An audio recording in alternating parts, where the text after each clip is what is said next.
Decía que tuvimos 2 sábados esta semana. Uno fue ahora el día de la cena, es el gran día de sábado, la fecha de la Pascua, y estábamos hablando en casa acerca de esto y coincide con la fecha de hace casi 2000 años, un poco más, porque hoy es el tercer día que Jesús estuvo en la tumba, ¿no? ¿Sí? ¿Están de acuerdo? ¿Me dicen amén? ¿Sí? Amén. O sea que en unas horas más, ahorita cuando caiga el sol, entonces Jesús habrá resucitado. Amén. ¿Sí? Sí, sí.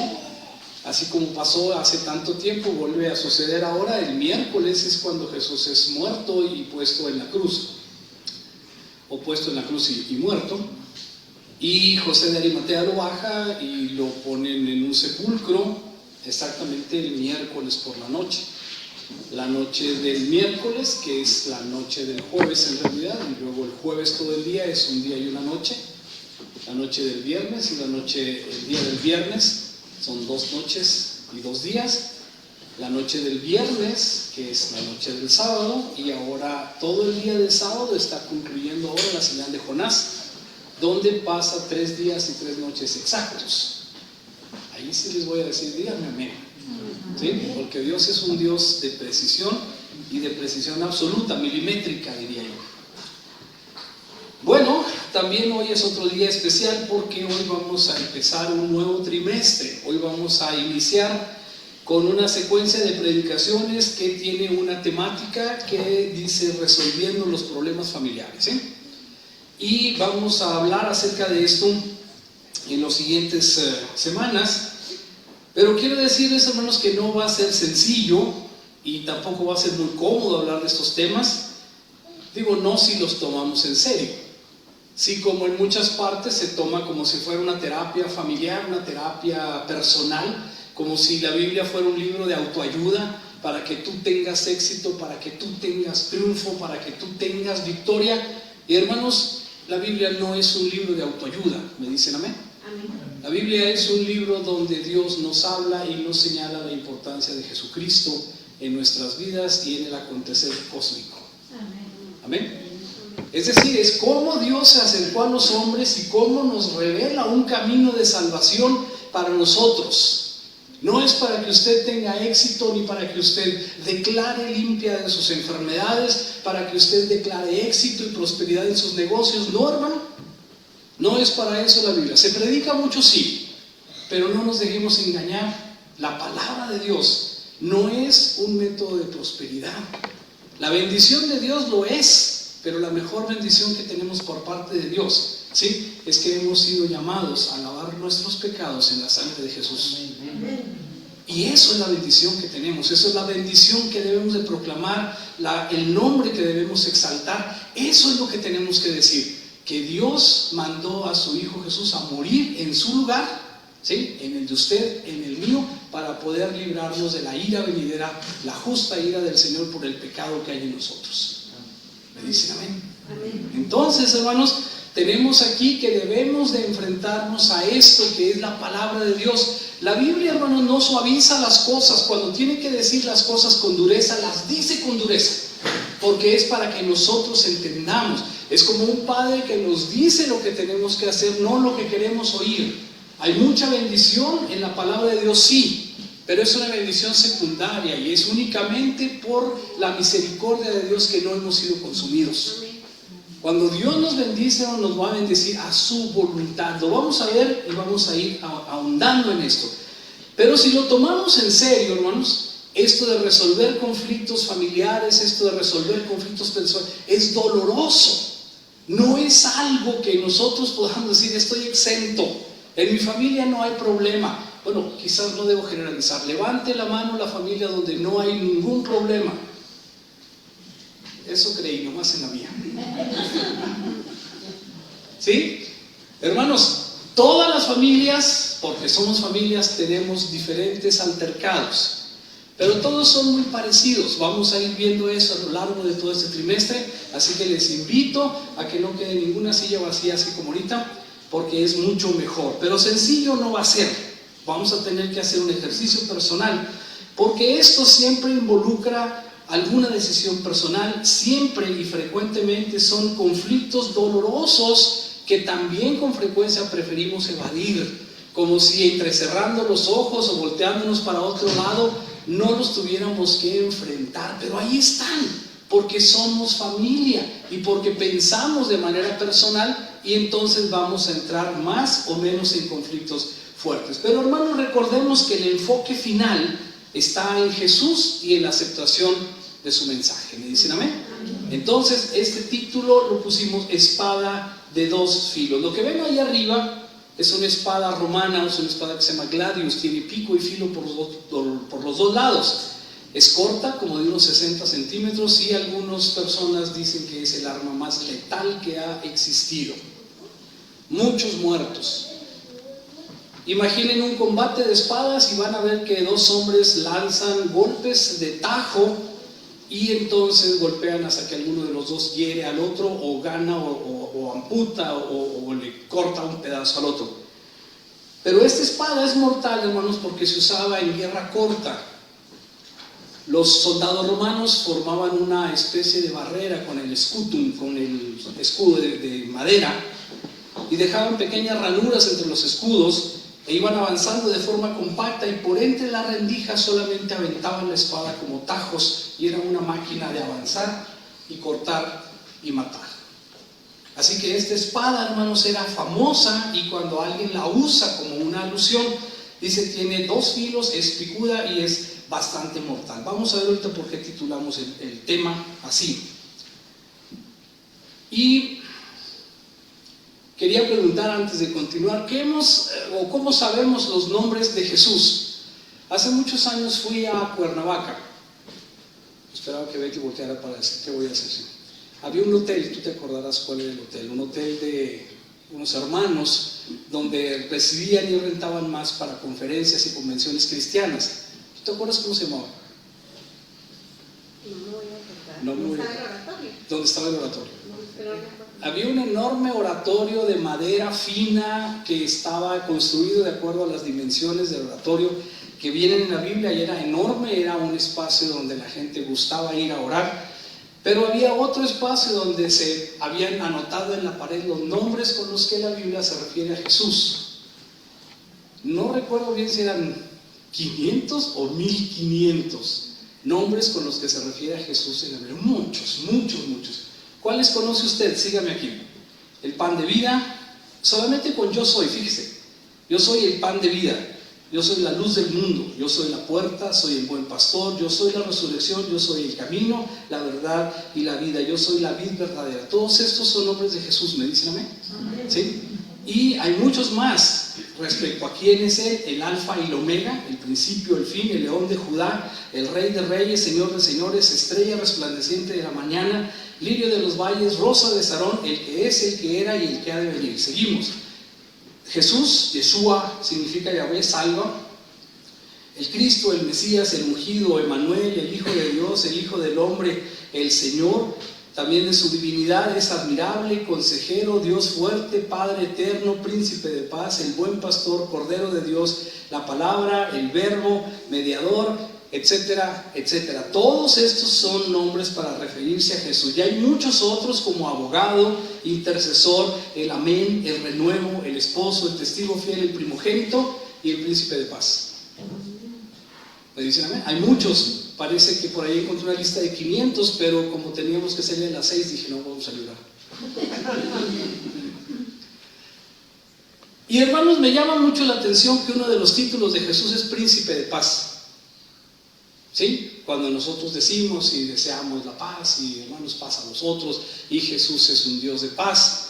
Pero hay en esta frase que me tocó hablar hoy algo que es muy difícil de congeniar, porque la cita de Mateo 10:34 es: no penséis, dice Jesús, que he venido para traer paz a la tierra. No he venido a traer paz, sino espada. Entonces, estamos hablando de un príncipe de paz que no trae la paz, sino que trae una espada. Algunas personas empiezan a entrar en dificultades y no, es que el cristianismo está contradictorio, porque unos escriben una cosa y otros otra. Pero verán, mucha gente acepta que podemos estar en una contradicción. En los años 60 y 70 hubo un movimiento dentro de la iglesia, sobre todo de la iglesia católica y sobre todo en Latinoamérica, que se llamaba teología de la liberación. ¿Alguien escucha de él? ¿Alguien escuchó de él? ¿Sí? La teología de la liberación es una imagen del evangelio, pero mezclado con ideas socialistas, marxistas, revolucionarias, que querían no solamente establecer la libertad espiritual, sino la libertad de los gobiernos opresores, ¿sí? Y querían incluso tomar las armas para armar la revolución en los países más pobres, para poder derrocar a los opresores, a los gobiernos, y entonces establecer ahora sí un gobierno justo que esté basado en la ley de Dios. Esa se llamaba teología de la liberación, y de alguna forma las personas que lo promovían veían una justificación en estos versos, porque dicen: Jesús no vino a ser pacífico, sino a meter espada. Y entonces se justificaban con ello, y esto es lo que quiero decirles. Jesús nos dijo: amad a nuestros enemigos, ¿no? Jesús nos dijo: pongan la otra mejilla, perdonen a los que nos ofenden, oren por quienes nos persiguen, oren por los que los ultrajan, por los que tienen un poder sobre ustedes. Entonces hay una contradicción aquí. Jesús, cuando aquel hombre que lo iban a arrestar se adelantó, Pedro sacó una espada de entre sus ropas y le cortó la oreja. Y entonces Jesús le dice: vuelve tu espada a su lugar. Vean lo que dice: porque todos los que tomen espada, a espada perecerán. Entonces Jesús no está hablando de una espada literal como arma, ni un gladius, que era una imagen muy común para aquellos que estaban bajo el azote romano, ¿no? Esas personas dicen: no, todos los que tomen espada, también a espada van a morir. Entonces no se trata de justificar el uso de las armas, sino de entender lo que la teología nos está diciendo. Un momento después dice: ¿no crees que yo podría pedirle a Dios que me mande unas 12 legiones de ángeles? ¿Saben cuántos son 12 legiones de ángeles? Más o menos 6,000, 5,000 personas o elementos en una legión. Multiplíquenlo, los más matemáticos. 5 por 12, 500,000 de ángeles, ¿sí? Dice: ¿no crees que yo puedo orar a Dios y me mandaría ahorita 500,000 de ángeles para defenderme? Sí puedo, pero no quiero. Lo que dice Jesús es: no es la violencia, no es un ejército lo que necesito, es un cambio de mentalidad. Lo que quiero que aprendan es esto, ¿sí? Si es cierto, no he venido para poner paz, sino espada. Hay que entenderlo entonces de una manera diferente. No penséis que he venido para traer paz a la tierra. No he venido para traer paz, sino espada. No es una invitación a la violencia, y la espada no es un arma a la que se refiere Jesús. Entonces, ¿a qué se refiere? Quiero decirles que en ese momento que está hablando en Mateo 10, si alguien quiere buscarlo.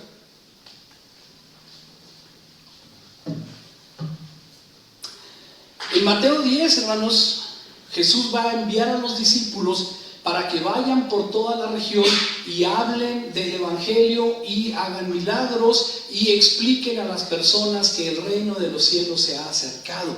Y les da muchos consejos y les dice: donde les abran, entren; donde no les abran, no entren. No lleven alforja, no lleven 2 vestidos, no lleven nada, vayan provistos solamente con la providencia del Señor. ¿Me dicen amén? ¿Sí?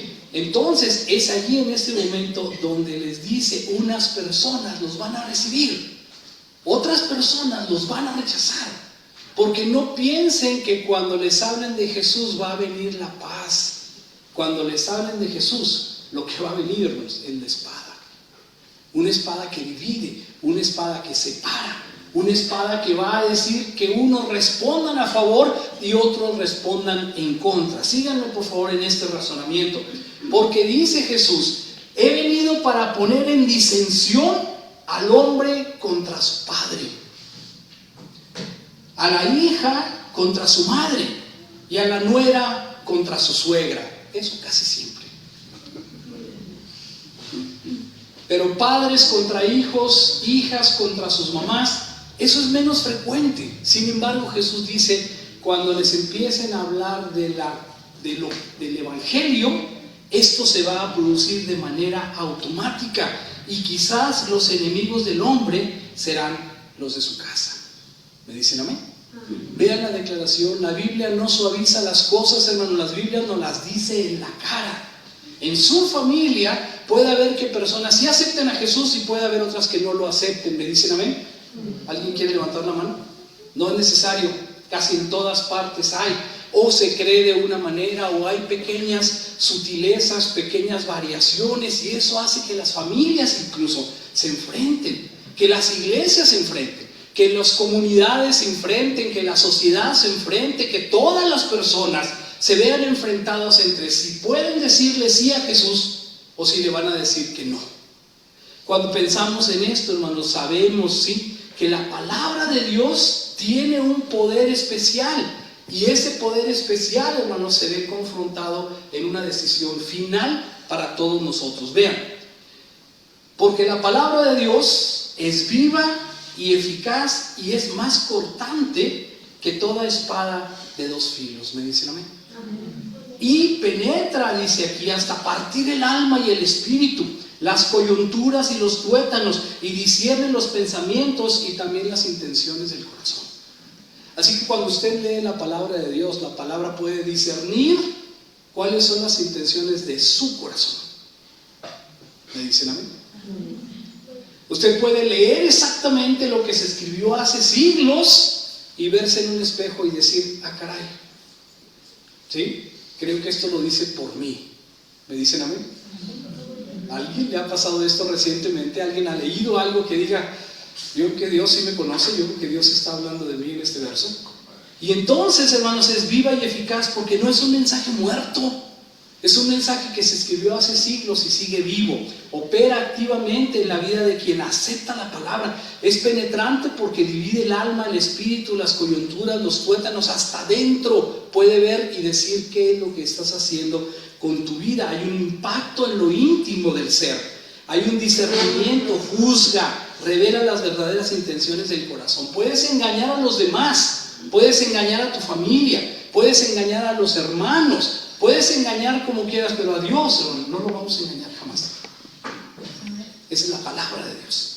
Entonces juzga y nos dice, tiene una imagen gráfica, es más cortante que toda espada de dos filos. Como es gladios, bueno, la palabra es más cortante todavía, porque se usa para describir este poder transformador que tiene la palabra. La verdad de Dios nos examina nuestra condición humana y puede hacer que nosotros lo aceptemos o lo rechacemos. No hay de otra. Solamente cuando te enfrentas a Dios puedes decir sí lo acepto o no lo acepto. Jesús, hermanos, está revelando en esta frase un conflicto entre los que van a creer en Él, ¿sí?, y los que no. Un conflicto que sigue siendo evidente en nuestro mundo.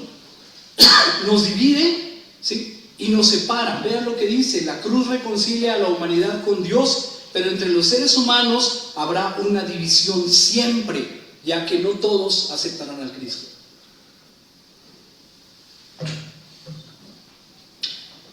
Cuando nosotros pensamos en esto, hermanos, si es posible, en cuanto dependa de vosotros, dice la Biblia, estad en paz con todos. Así que Dios no nos está llamando a la violencia, nos está llamando a la paz. Estén en paz con todos. Pero cuando entendemos que la palabra de Dios requiere un ejercicio honesto, nos va a separar en dos grupos, nos confronta de tal forma que debemos decidir de manera definitiva si somos simpatizantes, si nos gusta oír acerca de Jesús, o si un paso más adelante somos creyentes, o si un paso más adelante somos seguidores y cristianos reales de nuestro Señor Jesucristo. ¿En dónde se coloca usted? ¿Somos simpatizantes? A lo mejor nos gusta, sí es cierto, hablan bonito, cantan más o menos, bueno, sí tocan bien. Sí me gusta, pero como que algo, no sé. Hermano, quizá el problema no está en las iglesias ni dentro de cuatro paredes, quizás el problema está en el corazón de cada quien. Y hasta ahí llega la espada de dos filos, que es la palabra de Dios, y discierne y nos dice: estás ignorando, estás escuchando, estás disimulando, porque Dios te dice algo muy simple, ¿sí? Como le dijo a Pedro, ¿sí? Pedro, ¿me amas? Y Pedro dijo, Señor, pues tú sabes que sí te quiero. Pedro, ¿me amas? Pues sí, Señor, tú sabes que te quiero. Pedro, ¿me amas? Es diferente, ¿sí? Si lo dijéramos en griego diría Pedro, agapán. Y Pedro contesta, Señor, tú sabes que fileo. Pedro, agapán, tú sabes que fileo. No, te estoy preguntando no si fileo, sino agapán. Me amas con el amor que se necesita. Nosotros, hermanos, tenemos que saber con qué amor amamos a Jesucristo. ¿Agapán o fileo? ¿Lo seguimos? Verán lo que dice más adelante. Nos está llamando a la paz, nos estamos llamados a buscar la paz. Debemos comprender que la separación es la propuesta de Jesús. ¿Somos cristianos o somos detractores, somos simpatizantes o no nos gustan las cosas de Dios? Toda la humanidad ha sido confrontada con esta misma cuestión, hermanos. Toda la humanidad. Vean, voy a ponerlos ahí enseguida. Caín y Abel. ¿Qué pasó con Caín, hermanos? ¿Hizo mal en traer de lo que él había cultivado? No, no hizo mal, ¿sí? Pero vino y presumió delante de Dios y dijo, Señor, mira nomás las lechugas que conseguí. Mira nomás, Señor, los tomates que cultivé. Este es el esfuerzo que le puse. Esto es lo que yo hice. Y Dios le dijo, está muy bien. Pero luego vino Abel y le dijo, Señor, te traigo un corderito. Estos de los que tú haces nacer. ¿Me dicen amén? No es la obra del hombre.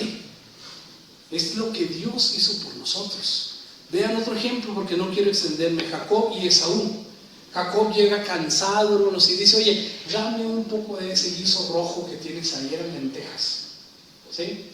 Yo nunca las he visto tan rojas, pero tal vez en Medio Oriente sí. Dame. Y el otro, el usurpador, ¿sí? El Jacob, que era mentiroso y era, bueno, después hablaremos de él. Le dice, te lo vendo. Y el otro dice, ¿qué quieres que te pague? Pues tu primogenitura. Y como el otro no le interesaba, era profano, no creía en Dios, dijo, está bien, no me interesan las cosas de Dios. ¿Y quién se quedó con la primogenitura, hermanos? Jacob. ¿Y quién recibió la bendición? Jacob y Esaú. Esaú lloró después amargamente porque dijo, ¿sabes qué? Es que no debería habértela vendido, pero la desestimamos. Y así somos los seres humanos, cuando Dios nos habla, decimos, no, ¿para qué? ¿Para qué? Dicen ahora, no voy a recordar el vocablo, pero solamente se vive una vez, entonces vive tu vida, dicen los jóvenes, ¿sí? Pero no se trata de eso. Aquí este hombre desperdicia su primogenitura y se la da a Esaú. Y hermanos, el copero y el panadero, esa es una alegoría que me gustó. El copero del rey y el panadero del rey van a dar a la cárcel. Díganme los que se acuerden, ¿quién estaba en la cárcel? José el soñador, ¿sí? Estos dos hombres llegan a la cárcel y cuando están en la cárcel tienen sueños. ¿Qué soñó el copero? No importa, soñó que había un sarmiento y una vid y que estaba ahí delante del faraón. Y el otro también soñó que había hecho pan y se lo había llevado al faraón. Y José le dice a uno, en 3 días tú vas a estar delante de Dios, delante del faraón, y le vas a estar sirviendo el vino, ¿sí? Y al panadero le tuvo que decir, tú en 3 días vas a ser llamado delante del faraón, pero te van a colgar. Otra vez, hermanos, ¿qué llevó el copero? Vino. ¿Qué simboliza el vino? La sangre de Jesús, ¿sí? ¿Qué llevó el panadero? El panadero llevó una obra artesanal de pan, bonito pan, dice incluso, ¿sí? Pero es la obra de él y quiso presentarlo para redimirse. Y hermanos, no se trata de quién hace buenas obras, sino del que Dios tiene misericordia. Podemos mencionar más los ladrones en la cruz. Uno injuriaba a Jesús y el otro le dijo, Señor, cuando vengas en tu reino, acuérdate de mí. ¿Qué quiere decir? Que él sí lo reconoció como rey, como salvador, incluso como alguien que se iba a salvar de la muerte. Cuando vengas, acuérdate de mí. ¿Qué le dijo Jesús, hermanos? Te digo que sí, que vas a estar conmigo en el paraíso. Así que, hermanos, no es de quien corre ni de quien se esfuerza, sino de quien Dios tiene misericordia. Podemos hablar más. Había 2 hombres en el molino, había 2 hombres en el templo. Uno decía, Señor, qué bueno que no soy como este publicano. Y el otro, ¿qué decía, hermanos? Ten piedad de mí, Señor, porque soy pecador. Jesús les dice, este hombre va a llegar justificado antes que el otro, porque este sí reconoce y confiesa sus pecados delante de Dios. Y aquí estamos, hermanos, enfrente de Dios tenemos que reconocer quiénes somos. ¿Quiénes somos, el copero o el panadero? ¿Quiénes somos? ¿Somos Caínes o somos Abeles? ¿Quiénes somos? ¿Somos los que hablamos de nuestros logros o de los que pedimos perdón con humildad? La verdad, hermanos, por su propia naturaleza está separada de la mentira. La espada de la verdad que empuña Jesús divide incluso a los miembros de una misma familia, hombre contra su padre, hija contra su madre, nuera contra su suegra, y los enemigos del hombre, dice, estarán en su casa. No todos vamos a aceptar el mensaje de Jesús debido a la aceptación o al rechazo de la verdad por parte de las personas. Jesús tenía razón al decir que no había venido a traer paz, sino espada. ¿Me dicen amén? Así que sí tenemos paz en Jesús, pero es una paz personal, una paz que nos da saber que Dios nos va a rescatar, aun que estemos en peligro o aun que nosotros mismos nos querramos alejar. Dios va a estar siempre buscándonos si hemos aceptado a su Hijo Jesucristo. ¿Me dicen amén? Hermanos, esto es difícil de entender, es duro para nosotros y nos obliga a pensar. De eso se trata. No les voy a decir que pidan dinero y que demanden de Dios que nos dé un carro y que ahora necesito. No se trata de nosotros, se trata de lo que Jesús debe ser en nuestra vida. ¿Me dicen amén? ¿Sí? Por eso las iglesias como esta no están llenas siempre, porque decimos lo que hay que decir, ¿sí? En tanto que otras personas solo predican la parte clara. Hay una parte más difícil, que es la del compromiso. La que es de los derechos, todo el mundo la aplaude y todo el mundo la demanda y todo el mundo la declara, pero la parte del compromiso es más difícil de manejar, porque implica que nosotros estemos ahí precisamente comprometidos. Entonces decían, bueno, dice, Jesús es y siempre ha sido una figura polarizante. ¿Saben qué quiere decir polarizar? En la electricidad, ¿qué es polarizar? Negativo o positivo. Te vas para un lado o te vas para el otro. ¿Eres positivo o eres negativo? Vamos a suponer que Jesús siempre, o le dices que sí o le dices que no. Cuando le dices que no, digo en medio, no sirve de nada. La Biblia lo dice en estas palabras: ojalá fueras frío o caliente, porque si eres tibio, entonces yo no te quiero, te rechazaré, te vomitaré de mi boca. Así que si oyes de Jesús, tienes que decir sí creo o tienes que decir no gracias. Entonces Jesús siempre ha sido una figura polarizante. Verán, desde Juan, algunos de los fariseos decían, cuando lo escuchaban hablar, ese hombre no procede de Dios porque no guarda el día de reposo. Otros decían, ¿cómo puede un hombre pecador hacer estas señales? Y había, ¿qué decimos? Disensión entre ellos. Desde ese momento unos lo entendían y decían, es que sí. Y otros decían, no se dejen engañar, vean, hay más testimonios. Léanlo por favor.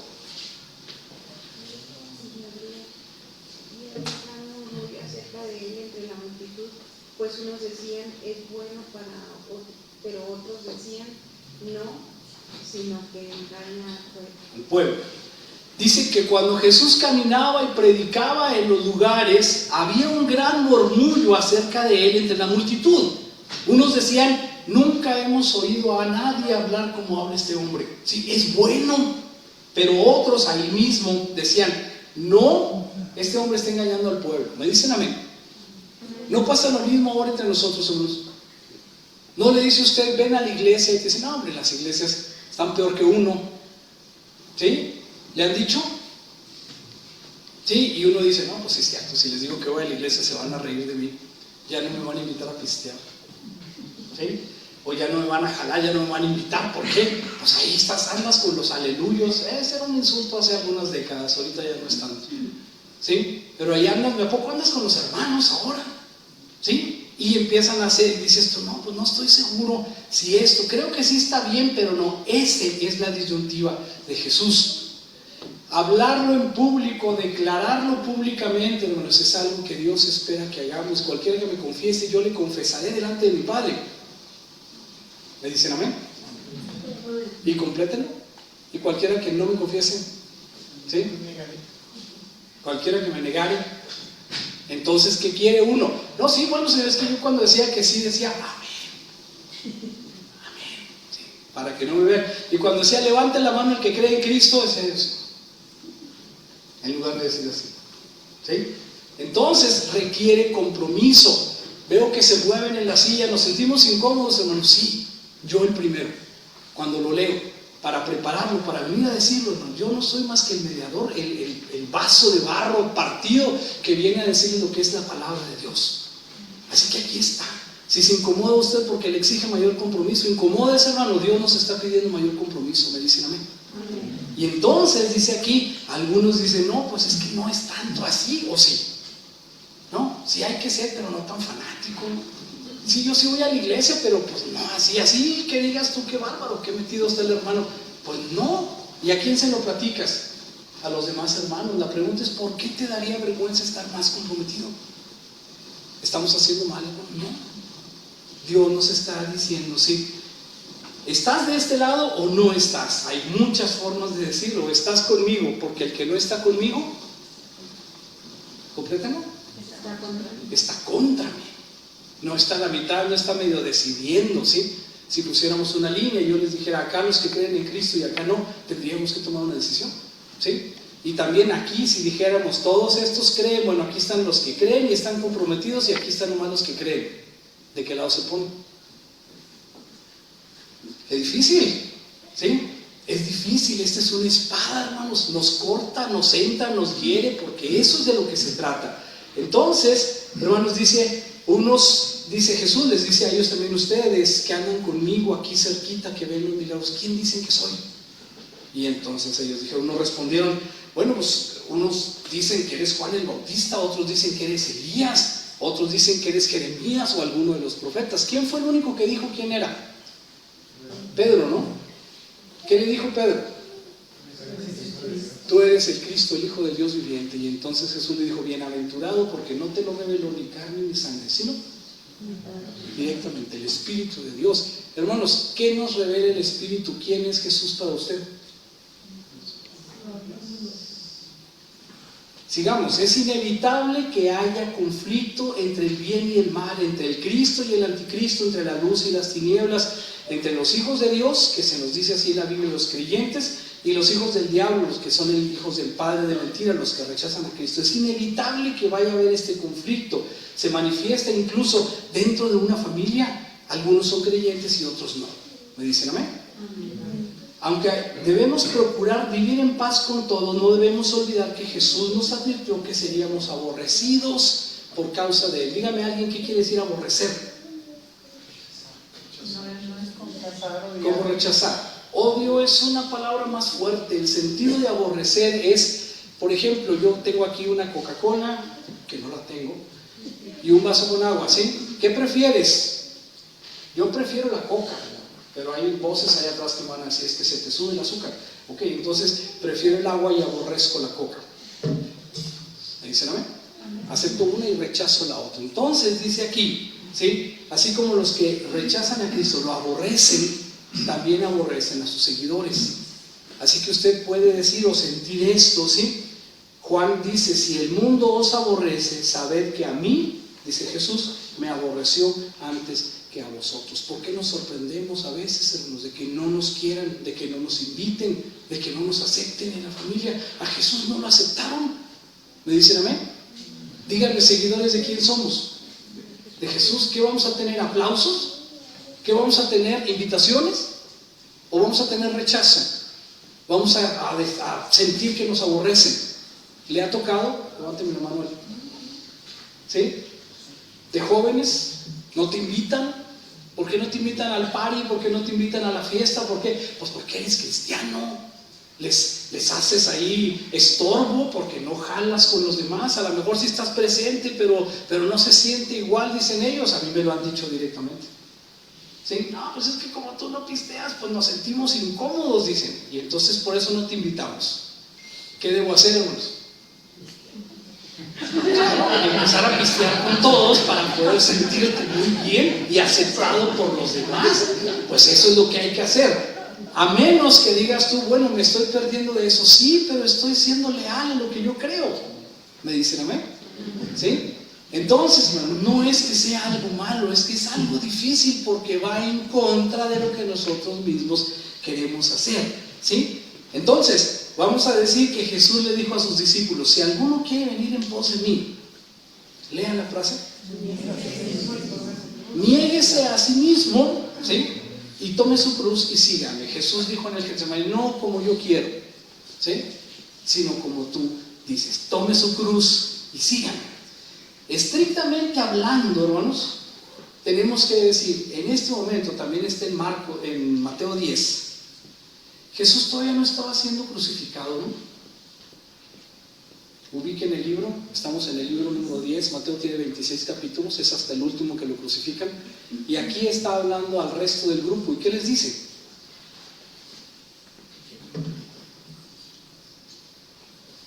Tome su cruz y síganme.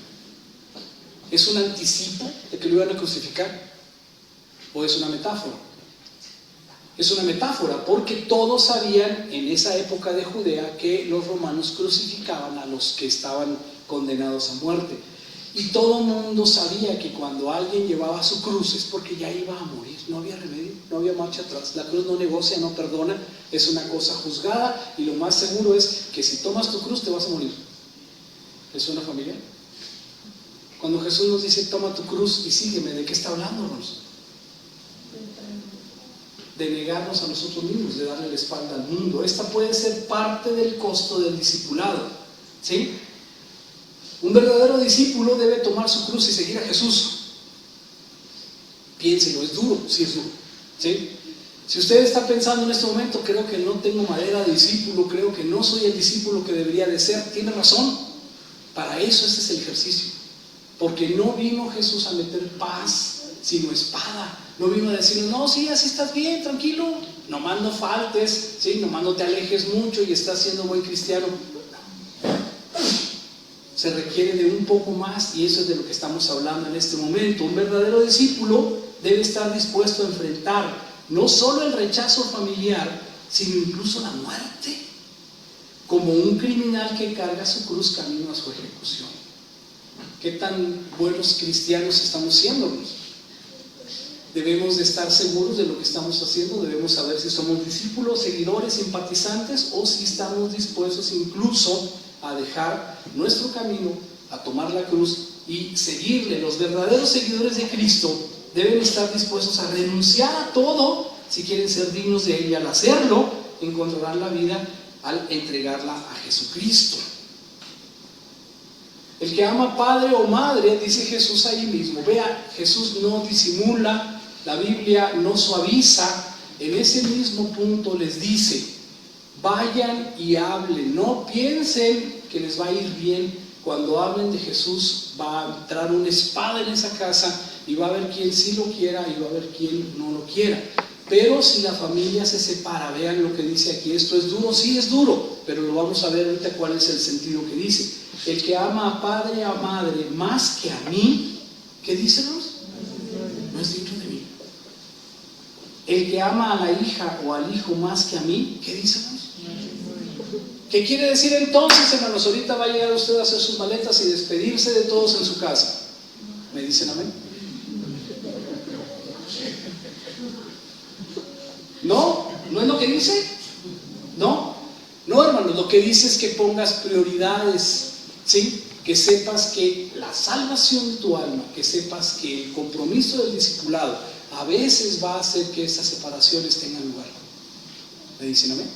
No quiere decir que te pelees con todos y que digas yo sigo a Cristo y todos los demás no importan un cacahuate. No, de lo que está hablando es aquí, es que tú sepas qué es lo más importante en tu vida, ¿sí? Dice Jesús, y el que no toma su cruz y sigue en pos de mí, no es digno de mí. Es decir, el que no esté dispuesto realmente a hacer lo que yo estoy diciendo, entonces no es digno. El que haya su vida la perderá, y el que pierde su vida por causa de mí, la hallará. Sigue hablando, ¿sí? Pablo más adelante va a decir esta misma verdad. Ponga atención y léalo conmigo, porque dice, con Cristo estoy juntamente crucificado, y ya no vivo yo. ¿Qué dice, hermanos? Mas vive Cristo en mí, y lo que ahora vivo en la carne, lo vivo en la fe del Hijo de Dios, el cual me amó y se entregó a sí mismo por mí. ¿Me dicen amén? Es dura palabra, sí, hermanos, es una espada de dos filos, nos alcanza a discernir, nos alcanza a separar, a herir en el corazón. Qué tan buenos cristianos estamos siendo. Esto que está diciendo, toma tu cruz, ¿Estás dispuesto a morir por Jesús? ¿Estás dispuesto a darle con valor la prioridad que esto es lo que nos están pidiendo? ¿O no estamos dispuestos a hacerlo, hermanos? Es lo que nosotros tenemos que saber. El mensaje es radical, ¿sí o no? Es de esperar que el Evangelio nos haga mejores personas, mejores esposos, mejores padres, mejores esposas, mejores madres. Medite conmigo. Cuando alguien se convierte al cristianismo, ¿qué se espera de esa persona? Se espera que mejore, ¿no? Que si era un viejo gruñón, ahora ya no más sea un viejo. Ya no gruñón. ¿Sí? Se espera que si alguien era un mal esposo, ahora sea un buen esposo, ¿no? ¿Sí? Que si eres un mal hijo, ahora seas un buen hijo. Se espera todo eso, ¿no? Pero cuando la familia se separa, ¿qué dice aquí? A veces nuestra convicción, hermanos, es sumamente peligrosa porque damos más importancia a nuestras relaciones, a nuestra vida y a nuestra comunidad. Mucha gente le habrá dicho, hermano, es que sí me gusta, pero es que no puedo porque mi abuela me enseñó a ir allá a la procesión de la Virgen de Guadalupe. ¿Me dicen a mí? ¿Sí? ¿De quién es el compromiso? ¿De su abuelita o de usted? Mucha gente dice, no, es que ¿cómo voy a hacerlo? Mira, es que toda mi familia es de aquella iglesia. ¿Cómo voy a llegar yo con la graciosada de que ahora me voy a hacer hermano? ¿Cómo lo voy a hacer? Hermano, aquí dice directamente, ¿sí?, que el que ama más al padre y a la madre y a la familia que a lo que Dios le está diciendo, entonces, hermanos, va a perder su oportunidad. ¿Sí? Es más serio de lo que creemos. No es para hacer violencia, es solamente para que tú decidas qué es realmente lo más valioso para ti, ¿sí? No la comodidad, no la ausencia de conflicto. La paz que Jesús trae, hermano, escucha esto. La paz que Jesús trae es una paz íntima, personal, emocional. No es una paz falsa, así que no tenemos problemas en mi familia. ¿Me dicen amén?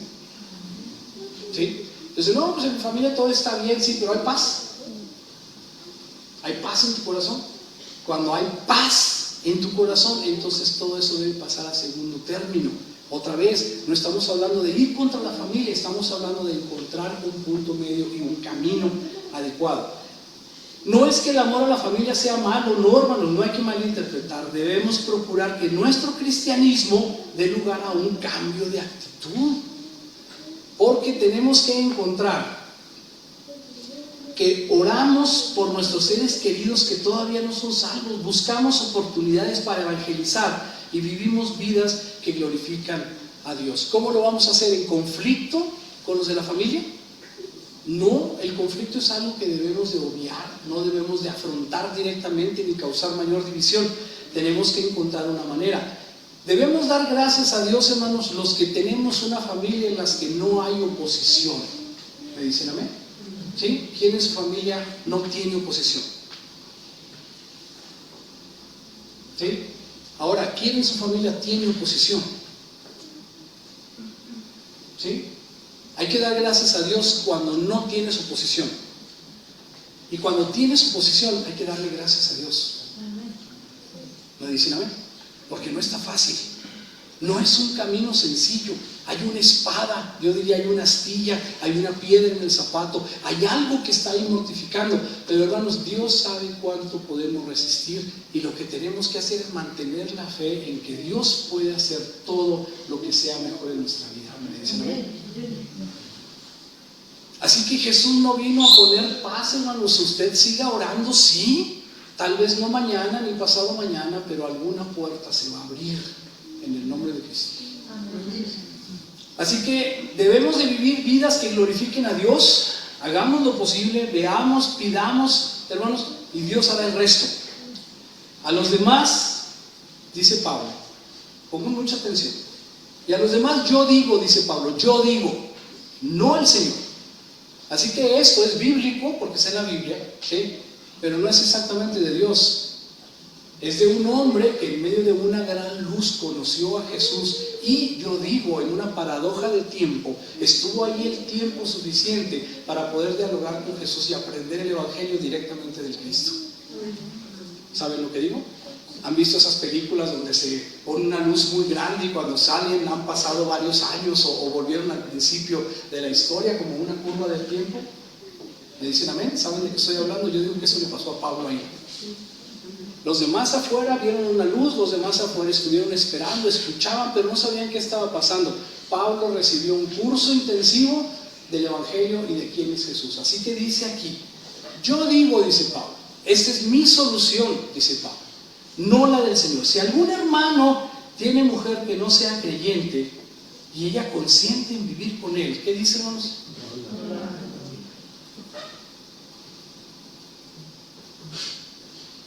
No la abandone. Y si una mujer tiene marido que no es creyente y él consiente en vivir con ella, no lo abandone. Va a ser muy fácil vivir con él. Va a ser muy fácil vivir con ella. ¿No? No se ríen, no se ríen así para adentro. Ya ven que hay problemas en todas las familias. No dice que sea fácil, pero en ninguna parte dice que sea fácil. Nomás dice, no la abandone. O sea, busque la manera. Dice, fíjense, porque el marido incrédulo es santificado en la mujer. Y la mujer incrédula es santificada en el marido creyente. Pues de otra manera, vuestros hijos serían inmundos. Después hablamos de esta palabra. Mientras que ahora son santos. ¿Me dicen amén? Así que tenemos que hacerlo, hermanos, en el nombre de Jesús y buscando la unidad y buscando lo que Dios quiere que hagamos, que es ser sumisos unos a los otros. ¿Me dicen amén? Sí, perdón por decir cada rato me dicen amén, pero es que pienso que estamos dialogando y eso es lo que quiero decir. Si consienten habitar con ustedes, no lo abandonen, pero va mucho más allá. Esto es motivo para un sermón completo. Pero si el incrédulo se separa, ¿sí? Sepárese. Pues no está el hermano o la hermana sujeto de servidumbre en semejante caso, sino que a paz nos llamó Dios. ¿Me dicen amén? ¿Qué quiere decir ahí? Que firme su acta de divorcio, al cabo no hay problema. No, aquí dice que Dios nos llamó a paz. Tenemos que encontrar la manera. Esto no es lo que Dios dice, acuérdense, hermanos, esto es lo que dice Pablo. ¿Lo leemos otra vez? ¿Sí? En estas cosas dice, digo yo, no el Señor, dice Pablo. Entonces tenemos que encontrar la manera, tenemos que ver cómo. Porque, fíjate lo que dice, ¿qué sabes tú, oh mujer, si quizás harás salvo a tu marido? ¿O qué sabes tú, oh marido, si quizás harás salva a tu mujer? A lo mejor se rinde el marido, la mujer no dice nada. ¿Sí? A lo mejor después de verte tu constancia, después de ver tu posición, después de ver tu ejemplo de glorificación de Jesús, tu ejemplo de vida, a lo mejor puede ser que tú le transmitas esa fe a tu marido también. ¿Me dicen amén? Así dice aquí. Y es Pablo el que lo dice, sí es Pablo, pero es bastante convincente y es bastante atinado, en mi opinión, su consejo. El propósito es encontrar una manera, conciliar, hallar un camino, el que Dios sea honrado y también el mensaje de Cristo pueda tener lugar. La espada como verdad y separación. La espada no es una incitación a la violencia, ya lo dije muchas veces, sino una metáfora de la verdad que separa la luz de la oscuridad. Divide lo que está mal, mezclado, obligando a una decisión entre seguir a Cristo o seguir las tradiciones. Ya lo dijimos, así que esa es la espada que Jesús viene a presentar. Conflictos familiares necesarios. Jesús predijo disensiones donde la fe en Él causa que miembros de la misma familia se enfrenten. Esto sucede cuando el compromiso con el Evangelio incomoda a quienes prefieren vivir en la comodidad sin Dios. ¿Me dicen amén? ¿Somos parte de la solución de los problemas en nuestra familia, hermanos? ¿O somos el problema en la familia? ¿Qué somos? La mayoría de las veces el orgullo es lo que nos hace ser el problema. Y siempre decimos, no, es que Dios me puso esto como una prueba. Me mandó a este, dicen las mujeres. Y uno dice, no, hombre, pero la escogió Dios para mí. ¿Sí? Entonces, hermanos, Pocas veces decimos, bueno, es que yo estoy siendo el problema en esto. Otra vez ninguna mano arriba. Hoy no sé, creo que no se pusieron desodorante, hermanos. Nadie dice, en esto que está pasando en mi casa, yo soy el problema. Y así me voy a mantener. ¿Por qué? Porque así me gusta tener problemas. ¿Sí? Pero no voy a dar un paso atrás para que se le quite. ¿Ok? Armonía familiar. Ahí la espada la estamos metiendo nosotros. ¿Sí? Que no esté conforme. ¿Por qué no dices tú, bueno, ya suéltalo? Ya, 14 años por el mismo problema. Jesús. Mi abuela platicaba una historia que siempre nos hacía reír, porque dice que cuando unos esposos se preparaban para ir a una fiesta, nunca iban a ninguna fiesta porque se peleaban. Ella le decía, ¿te acuerdas la primera fiesta que íbamos a hacer cuando nos casamos? Y él le decía, sí, pero no quisiste que me pusiera aquel vestido. ¿Sí? ¿Te acuerdas? ¿Por qué no quisiste que me lo pusiera? Y empezaban a pelearse otra vez. Y se volvían a pelear. Entonces, no, tampoco voy ahora. Bueno, pues no vayas y no vamos. Y 14 años después todavía no iban a ninguna fiesta porque se peleaban por lo mismo. Me dicen, a ver. Levanten la mano. Levanten la mano. A veces, hermanos, somos el problema, pero queremos ser el problema. O sea, no puedo pensar una manera. Piense usted, ¿qué pasaría si en lugar de reaccionar como siempre, reaccionara usted de otra manera distinta? ¿Qué pasaría? ¿Qué es lo que le cae a usted bastante mal? Pregúntele a su pareja. Espera. Estoy formulándola para que sea suavecita. Si tú fueras yo, ¿qué es lo que más gordo te caería que yo haga? ¿Sí? Y luego dele unas 4 o 5 hojas de máquina para que escriba ahí todo. ¿Qué es lo que puede hacer uno? ¿Qué es lo que a la otra persona le cae mal? ¿Por qué reaccionamos prácticamente igual cada vez? A veces se propone uno no hacerlo y cuando se presentan las circunstancias vuelves a decir exactamente lo mismo y dices, es que no debo de hacerlo, pero ahí lo estás haciendo el problema, ¿sí? Si tu esposa te dice saca la basura, dices otra vez yo, ¿sí? ¿Por qué no mejor antes de que te diga agarras la bolsa de la basura y la sacas? ¿Sí? A mí no me mandas, yo la saco solo, ¿sí? Me refiero, hermanos, a que poco podemos meditar y colaborar y contribuir y decir yo soy el problema, deja de hacerte loco, tú eres el problema, tú lo estás propiciando, tú eres el que está haciendo que eso, bueno, arréglalo o no lo arregles y sigue igual como hasta ahora. ¿Me dicen amén? ¿Sí? Entonces, hermanos, dice, los conflictos familiares son necesarios, ¿sí? Jesús predijo disensiones donde la fe en Él causaría que miembros de la misma familia se enfrenten. Esto sucede cuando el compromiso con el Evangelio incomoda a quienes prefieren vivir en la comodidad sin Dios. Si nosotros tenemos el compromiso del Evangelio, hermano, ¿a quién le toca perdonar, tolerar y sacarle la vuelta si la otra persona no es creyente, por ejemplo?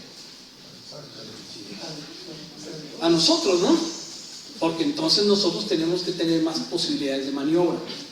Cuando los dos son creyentes, los dos deberían de tener posibilidades de hacerlo. Pero a veces, hermanos, esto no es lo más fácil, ¿sí? Tenemos que tener prioridad absoluta a Dios. El pasaje enfatiza que amar a los padres o a los hijos más que a Jesús impide ser digno de Él. No quiere decir que los aborrezcan o se separen o los abandonen. No quiere decir que le demos la real importancia a las cosas que tenemos que hacer. Y yo voy a insistir en esto: el orgullo individual es el mayor enemigo y el que sustenta más probablemente todos los problemas familiares. ¿Me dicen amén? ¿Sí? Es el orgullo, es que yo y no quiero ver, y no va, y por qué, y yo, ¿sí? La pregunta es, si aborrecieron a Jesús, hermanos, ¿por qué no vamos a hacernos lo suficientemente humildes para aceptar y aguantar todos estos que pueden ser desprecios o humillaciones o lo que sea? Pregunto, ¿podemos o no podemos? ¿Podemos doblar las manos o no? ¿Sí? Tenemos que ser suficientemente maduros como para pensar en esto. La lealtad a Dios debe estar por encima de cualquier vínculo humano y también por encima del orgullo. La promesa en medio de la prueba, aunque la espada corta lazos y causa dolor, Jesús promete que perseverar hasta el fin garantiza la salvación. El conflicto puede revelar situaciones espirituales que necesitan ser transformadas en el otro. Sí, porque ¿cómo yo qué voy a transformar si yo ya estoy totalmente bien? ¿Sí? O sea, piensa uno, yo no tengo problemas, el del problema eres tú. ¿Le han dicho algo parecido? ¿Sí? Es que yo no, tú sí, tú tienes el problema, tú sí estás pero bastante mal, ¿sí? Te hace falta Jesús. Necesitas leer la Biblia. Qué bueno que sigas yendo a la iglesia a ver, en fin, puedo decir un montón de cosas. El asunto es este, hermano. Nosotros siempre pensamos que hay situaciones espirituales que se revelan en el conflicto y esas situaciones necesitan ser transformadas. Pregunto, ¿en el otro o en mí? ¿Sí? En el otro, sin duda que yo puedo mencionar todas las que se me vengan a la cabeza, pero puedo mencionar las que necesitan ser transformadas en mí mismo. Si puedo hacer eso, no, ya di el primer paso, ya sé dónde tengo que trabajar. Pero fácil, sencillo, no va siendo.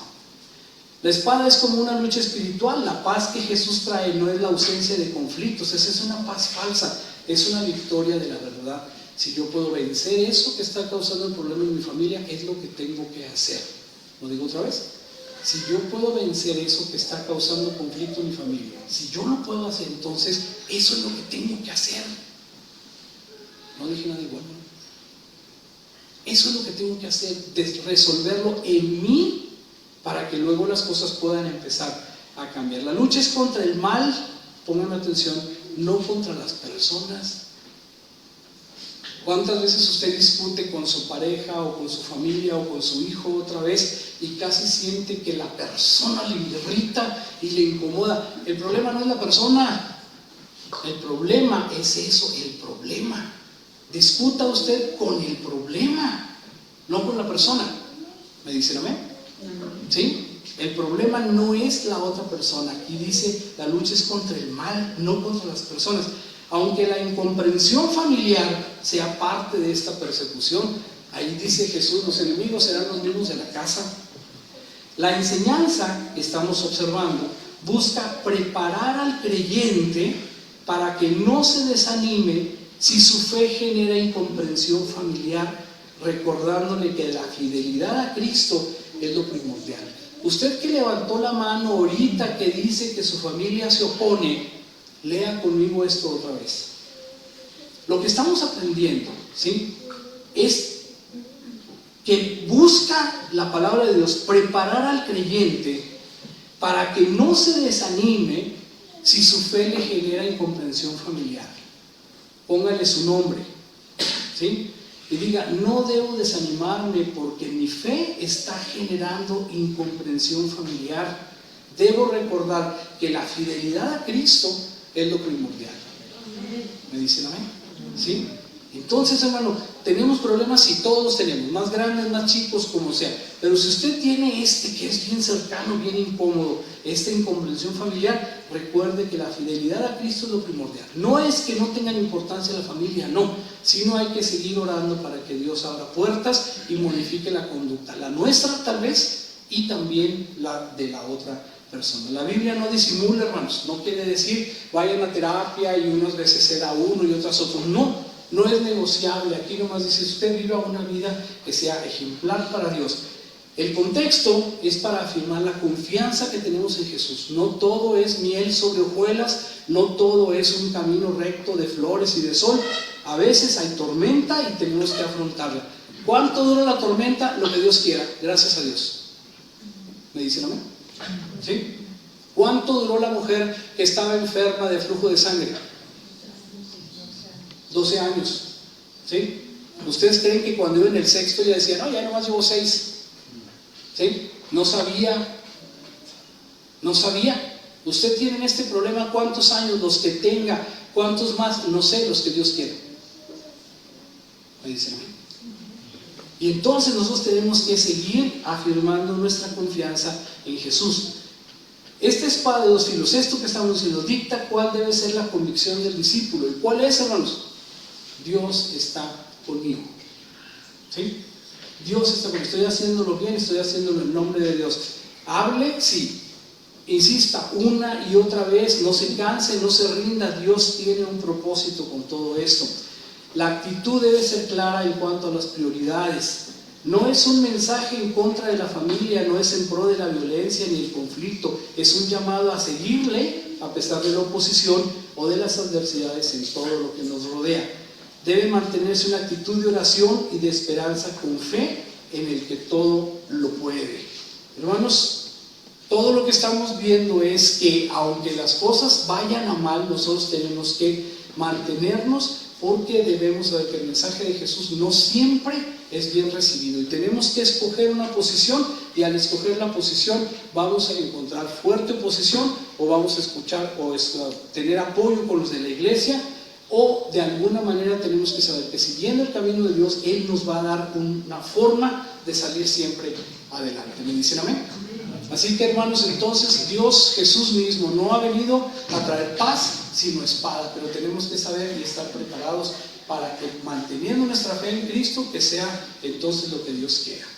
Nos ponemos de pie, vamos a orar a Dios.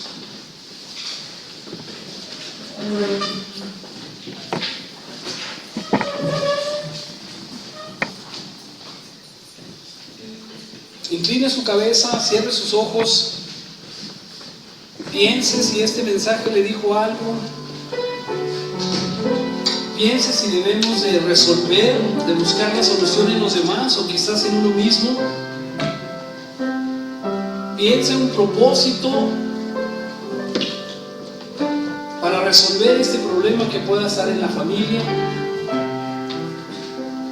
Y enfrentémoslo, porque Jesús no vino a traer paz, sino esta espada que incomoda a la familia, a la sociedad, a la iglesia,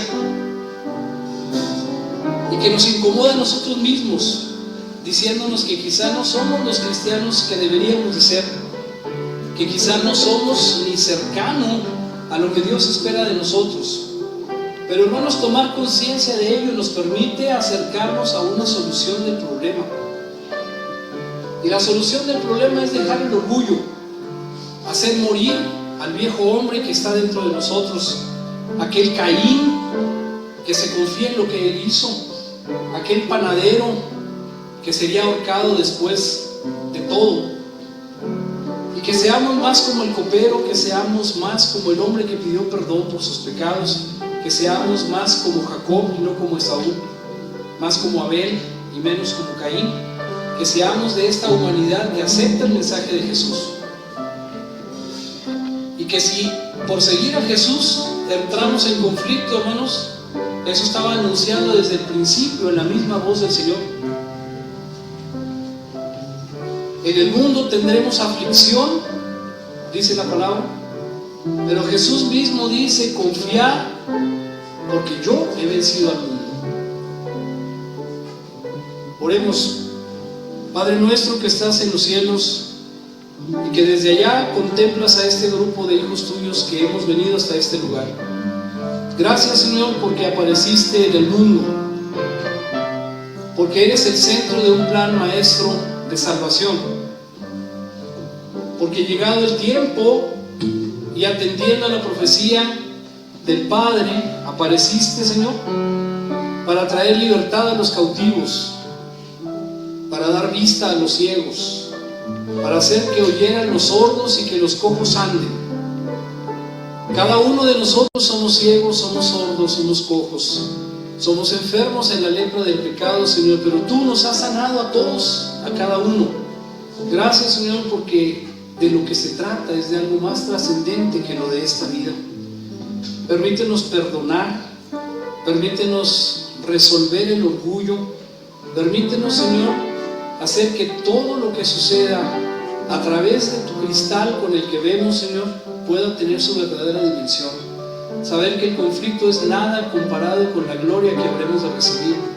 Saber que el orgullo, que el rencor es nada comparado con la gloria que habremos de recibir, y que debemos perdonar como tú nos perdonas a nosotros, que debemos, Señor, elevarnos por encima del hombre animal y debemos ser el hombre espiritual, aquel que permite que su vida sea vivida por Jesús y cada vez menos por cada uno de nosotros. Gracias, Señor, en el nombre de Cristo. Amén y amén.